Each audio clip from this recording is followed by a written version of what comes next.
नमस्कार साथियों, आप लोगों का बहुत बहुत स्वागत है टारगेट फॉर आईक्यू के इस क्लास में।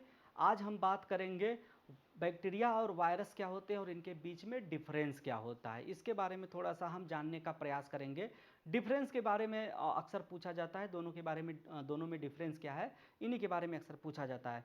बहरहाल सबसे पहले मैं आपको यह बताना चाहूँगा कि टारगेट फॉर आईक्यू जो ने अलग अलग स्टेट के जुडिशियल सर्विस के एग्ज़ाम के लिए विभिन्न प्रकार के कोर्स लॉन्च कर दिए हैं। अगर आप जुडिशरी के किसी भी एग्ज़ाम में इंटरेस्टेड हैं या उसकी तैयारी करना चाह रहे हैं, चाहे एपीओ हो चाहे आपका पीसीएसजे हो, तो आप हमारे दिए गए नंबर पर कांटेक्ट कर सकते हैं और हमारे सहयोगियों से बात करके आवश्यक जानकारी प्राप्त कर सकते हैं। चलिए हम आगे बढ़ते हैं टॉपिक में। ठीक है, टॉपिक में आगे बढ़ते हैं। तो आज हम बात करेंगे बैक्टीरिया क्या होता है, वायरस क्या होता है। तो बैक्टीरिया जो होता है, अब इनके बारे में हम जानने का प्रयास करेंगे। जो एग्जाम में पूछा जाता है अक्सर बैक्टीरिया वायरस के बारे में ही पूछा जाता है। बैक्टीरिया जो होते हैं माइक्रो ऑर्गेनिज्म होते हैं जो बहुत ही सूक्ष्म होते हैं। कभी कभी यह यूकैरियोटिक सेल में ही मिलेंगे, कभी ये मोनोरा क्लास से बिलोंग करते हैं। इसके अलावा इसके बारे में और अगर आप जानना चाहेंगे तो यह धरती पर लगभग हर जगह पाए जाते हैं एक्सेप्ट ऑफ ज्वालामुखी, क्योंकि वहाँ पे टेम्परेचर बहुत ज़्यादा होता है, वो वहाँ पे मर जाएंगे। और वायुमंडल की ऊपरी परत में भी, यानी हमारे एटमॉस्फेयर के ऊपरी लेयर तक में बैक्टीरिया पाए जाते हैं डस्ट पार्टिकल के साथ साथ। तो ये हर जगह पाए जाते हैं और यह कुछ बैक्टीरिया फायदेमंद भी होते हैं, कुछ नुकसानदायक भी होते हैं। कुछ बैक्टीरिया से हमको बीमारियां भी हो सकती हैं, कुछ से जो है हमको बहुत सारे फायदे भी होते हैं। जैसे फर्मेंटेशन के लिए हम बैक्टीरिया यूज करते हैं, दही जमाने के लिए बैक्टीरिया यूज करते हैं, एंटी बैक्टीरियल मेडिसिन वगैरह बनाने के लिए भी हम बैक्टीरिया का इस्तेमाल करते हैं। साथ ही साथ नुकसान वाली बात करेंगे तो जैसे टाइफाइड हो गया, निमोनिया हो गया, डिप्थीरिया हो गया, मेनिंजाइटिस हो गया, हैजा हो गया, इस तरह की बीमारियां भी बैक्टीरिया की वजह से हो जाती हैं। वहीं वायरस जो होता है एक अलग एंटिटी होती है, वायरस एक अलग एंटिटी होती है। तो चलिए इसके बारे में हम जानने का प्रयास करते हैं, बैक्टीरिया और वायरस के बारे में। अब पहले आप वायरस के बारे में थोड़ा जान लीजिए। वायरस जो होते हैं इनको बहुत सारे साइंटिस्ट जो होते हैं लिविंग ऑब्जेक्ट के तौर पे कंसीडर नहीं करते हैं और बहुत सारे साइंटिस्ट इनको लिविंग भी कंसीडर कर सकते हैं। इसके पीछे वजह यह है कि बैक्टीरिया जो है, सॉरी, वायरस जो है अपने आप में एक कंप्लीट सेल नहीं होती है। इसकी सेल की बनावट बड़ी ही सिंपल होती है। एक जो होता है इसके अंदर न्यूक्लियस होता है, यानी इसका कोर होता है, उसमें सिर्फ न्यूक्लिक एसिड के तौर पे जो है या तो डीएनए होगा या तो आरएनए होगा। इसी वजह से वायरस को डीएनए वायरस या आरएनए वायरस भी बोला जाता है। और इसके अलावा इसके अंदर कुछ नहीं होता है। इसके ऊपर एक प्रोटीन की बनी कैप्सिड होती है, यानी यहाँ पे इसका कोर है, यहाँ पे अगर इसका कोर हो जाए, यहां पे अगर इसका कोर हो जाता है तो इसके ऊपर एक कैप्सिड हो जाता है और सबसे ऊपर एक एनवलप हो जाता है जो ग्लाइकोप्रोटीन का बना होता है। बस बहुत सिंपल सी बनावट है। यह डीएनए आरएनए का बना होता है, डीएनए या आरएनए का बना होगा। ये जो होता है प्रोटीन की बनी होती है और ये जो होता है लिपोप्रोटीन की बनी होती है। बस यही सिंपल सी बनावट होती है। और वायरस जो होता है किसी भी लिविंग शरीर में जाएगा तभी अपने आप को यह जिंदा कर पाएगा। अगर वायरस को ऐसे कहीं रख देंगे तो वह एक्टिव नहीं होगा, उसे कोई ना कोई लिविंग बॉडी चाहिए तभी वह एक्टिव हो सकता है। इसी वजह से इसको जो है एक जो है नॉन लिविंग की कैटेगरी में रखा गया है। लेकिन यह अपनी संख्या बढ़ा सकता है, रेप्लिकेट कर सकता है, दूसरे जीवों को इन्फेक्ट कर सकता है। और इसमें डीएनए आरएनए यानी कि क्या है, जेनेटिक मटेरियल है। तो जेनेटिक मटेरियल है मतलब अगली जनरेशन को दे रहा है। तो इसी वजह से कुछ साइंटिस्ट इसको लिविंग की कैटेगरी में मानते हैं। लेकिन जब यह एक कंप्लीट सेल नहीं है तो इसे लिविंग नहीं माना जाएगा, क्योंकि जीवन की मूलभूत इकाई क्या है, कोशिका है। तो कोशिका के पैमाने पर यह खरा नहीं उतरता, इस वजह से इसको हम लिविंग की कैटेगरी में नहीं रखते हैं। साइंटिस्ट का मानना है कि डेड और लिविंग के बीच में कहीं कोई है तो वह वायरस है। हो गया यहां तक। अब दोनों के बीच में हम अंतर जानने का प्रयास करते हैं। बैक्टीरिया का साइज जो होता है वायरस से बड़ा होता है, वायरस बैक्टीरिया से छोटा होता है। क्लियर है। यह स्ट्रक्चर की बात करेंगे तो बैक्टीरिया प्रोकैरियोटिक सेल होता है, जबकि वायरस एक सेल होता ही नहीं है। एक सेल के नीचे इसका स्टेटस है, तभी इसको सब सेलुलर स्टेटस दिया गया है, सब सेलुलर ऑर्गेनिज्म की कैटेगरी में रखा गया है, क्योंकि यह इसके अंदर सेल है ही नहीं। और साइंस में सेल को ही जीवन की मूलभूत इकाई माना गया है, यानी उससे छोटा होगा कुछ तो वह जो है जीवित नहीं माना जाएगा, लिविंग नहीं माना जाएगा। आगे चलते हैं, लिविंग स्टेटस की बात करते हैं तो यह प्रॉपर लिविंग ऑर्गेनिज्म होता होता है, यानी इसके अंदर सारे फंक्शन है जो एक सेल को जिंदा रखते हैं। वहीं वायरस के पास ये सारी चीजें नहीं होती हैं। इसको जिंदा रहने के लिए एक ऑब्लिगेट होस्ट चाहिए। ऑब्लिगेट होस्ट का मतलब है वहीं पर वह रहेगा, वहीं पे पलेगा, बढ़ेगा, रेप्लिकेट करके अपनी संख्या भी बढ़ाएगा। अगर यह ऑब्लिगेट होस्ट हटा दे तो यह जो है मर जाएगा। आमतौर पे बहुत सारे ऐसे जीव हैं जो अपने होस्ट बॉडी पे रहते हैं, जैसे जोंक है, होस्ट बॉडी से खून पी रही है लेकिन होस्ट को छोड़ने के बाद भी जिंदा रहेगी। वहीं ऑब्लिगेट होस्ट का मतलब है कि वायरस अगर अपने होस्ट को छोड़ देगा तो इसका कोई अस्तित्व नहीं है, यह डेड कंसीडर किया जाएगा। जब तक कि इसे कोई जिंदा सेल न मिले यह मरा हुआ पड़ा रहेगा। रिप्रोडक्शन की बात करेंगे तो बैक्टीरिया जो होते हैं बाइनरी फ्यूजन करते हैं, एक बैक्टीरिया डिवाइड होकर दो बैक्टीरिया में बदल जाता है। वहीं अगर हम इसकी बात करते हैं वायरस की, वायरस जो होता है किसी भी सेल के अंदर घुसेगा, किसी भी सेल के अंदर घुसेगा, उसके राइबोसोम और न्यूक्लियस के बीच में आकर इसे हाईजेक करेगा और राइबोसोम से मनचाहा प्रोटीन बनवाएगा और इस प्रोटीन का यूज करेगा अलग अलग तरह के ढेर सारे वायरस बनाने में। यह काम होता है वायरस का।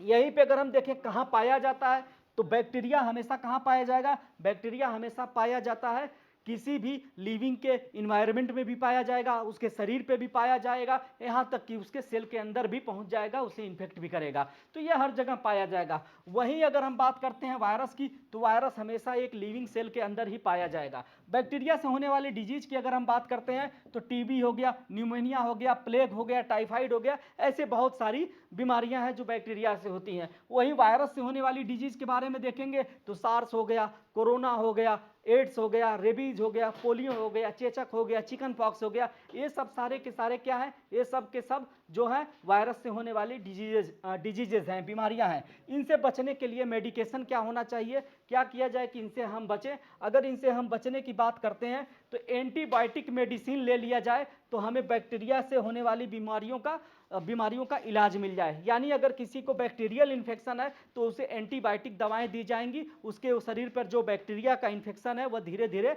न्यूट्रलाइज हो जाएगा, खत्म हो जाएगा। वहीं बैक्टीरियल बीमारी से बचने के लिए जो होता है पहले से ही वैक्सीन लगा दी जाती है। जैसे तपेदिक की वैक्सीन लगती है, बीसीजी का टीका जो लगता है वो क्या करता है, बैक्टीरिया वह जो है टीबी के बैक्टीरिया के आपके शरीर को इन्फेक्ट करे उससे पहले ही आपने शरीर को वैक्सीन दे दिया है, जिससे क्या होगा, अब यह बैक्टीरिया हमारे शरीर में टीबी का इन्फेक्शन नहीं होने देगा। इस वैक्सीन की वजह से हमारे शरीर में टीबी का इन्फेक्शन नहीं होगा क्योंकि हमने बीसीजी का टीका ले लिया है। बीसीजी का टीका वहीं पर जो होता है, अगर हम डॉट वाला प्रोग्राम है भारत सरकार का, डॉट सेंटर जो भारत सरकार चलाती है, ये क्या है, यह एंटीबायोटिक मेडिसिन है जो टीबी के बैक्टीरिया को मारती है। वहीं बीसीजी का टीका क्या है, टीबी होने से पहले ही इसको लगा दिया जाता है बच्चों को। चलिए आगे देखते हैं। यहाँ पे एंटीवायरल मेडिसिन दी जाती है जो वायरस से निपटने के लिए जरूरी होती है, और इसका भी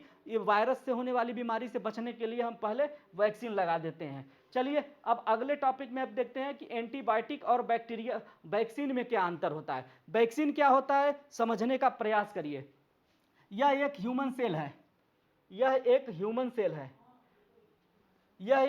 सेल है, इसका यह न्यूक्लियस है और ये यहाँ पे हमारा राइबोसोम है। राइबोसोम का काम होता है प्रोटीन बनाना और न्यूक्लियस कमांड देता है कि तुम प्रोटीन बनाओ।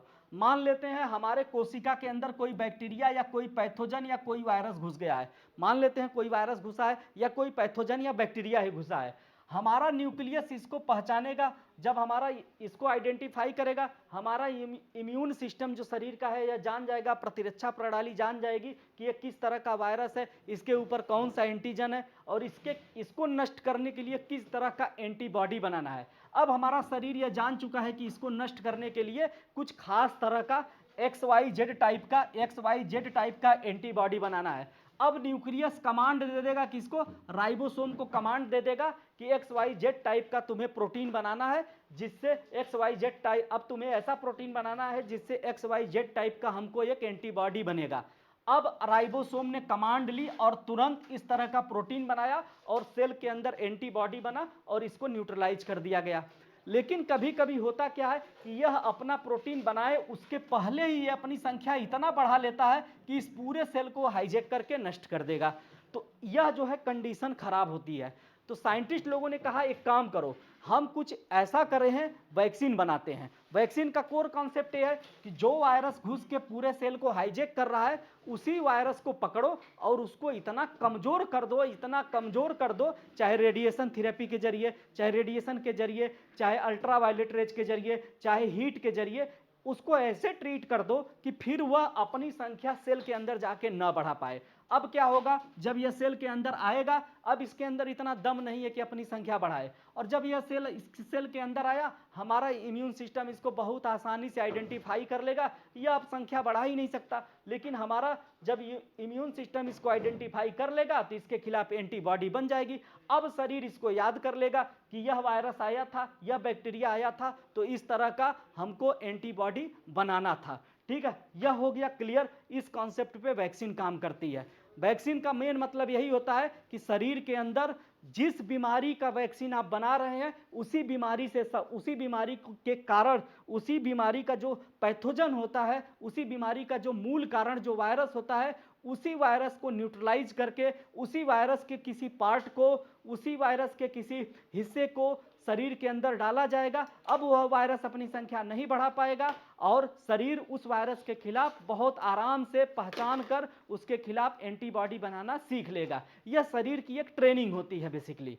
तो यहां पे हमको यह जानना है कि वैक्सीन और एंटीबॉडी में, एंटीबायोटिक में क्या अंतर होता है। वैक्सीन जो होता है यह बीमारी होने से पहले लगाया जाता है, जबकि एंटीबॉडी बीमारी होने के बाद एंटीबायोटिक दवाएं दी जाती हैं। एंटीबायोटिक दवाएं जो होती हैं बीमारी होने के बाद दी जाएंगी, और ये क्या है, ये जो है वैक्सीन हमेशा बीमारी होने के पहले दे दी जाती है। यानी शरीर में पैथोजन का इन्फेक्शन हो, बैक्टीरिया का इन्फेक्शन हो, वायरस का इन्फेक्शन हो, उसके पहले ही हम इसको वैक्सीन दे देते हैं। वहीं एंटीबायोटिक कब दिया जाएगा, बैक्टीरिया से होने वाले इन्फेक्शन में दिया जाएगा।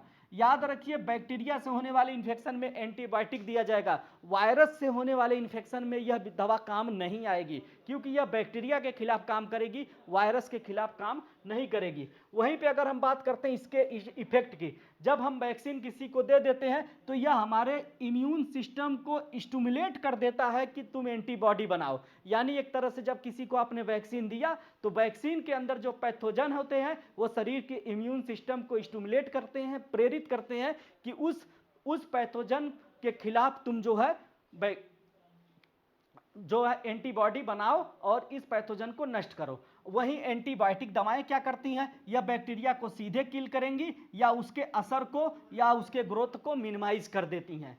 दूसरी ओर अगर हम कंपोजिशन की बात करते हैं तो वैक्सीन के अंदर क्या होता है, वैक्सीन के अंदर inactivated micro organism, proteins, antigen, toxin या टॉक्सिन फ्रॉम माइक्रो ऑर्गेनिज्म या सिंथेटिक मॉलिक्यूल्स, ये सारी चीज़ें डाली जाती हैं। अगर आपको कोई वैक्सीन बनानी है तो वो वैक्सीन जिस वायरस या जिस बैक्टीरिया के खिलाफ बना रहे हैं उसके शरीर से प्राप्त एंटीजन को डाल दीजिए वैक्सीन में, या इनएक्टिवेटेड सेम टू सेम वही वायरस या वही बैक्टीरिया यूज कर लीजिए, या उस बैक्टीरिया को बनाने वाले या वायरस को बनाने वाले या उससे संबंधित प्रोटीन और टॉक्सिक जो भी मटेरियल है उस माइक्रो ऑर्गेनिज्म से प्राप्त करिए और उसको यूज कर लीजिए। यानी यहाँ पे प्रोटीन की बात जब कर रहा है, टॉक्सिन की बात कर रहा है, तो किसी बैक्टीरिया, किसी वायरस के डीएनए के कुछ टुकड़े को भी लेके आप डाल सकते हैं।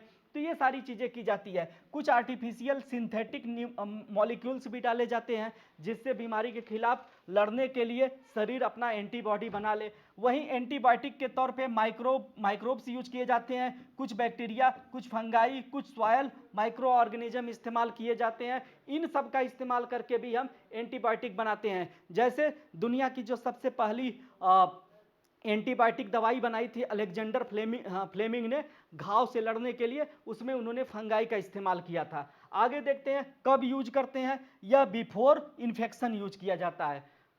वैक्सीन हमेशा इन्फेक्शन के पहले यूज किया जाएगा, और जबकि एंटीबायोटिक दवाएं हमेशा इन्फेक्शन के बाद जब बीमारी हो जाती है तब इस्तेमाल किया जाता है।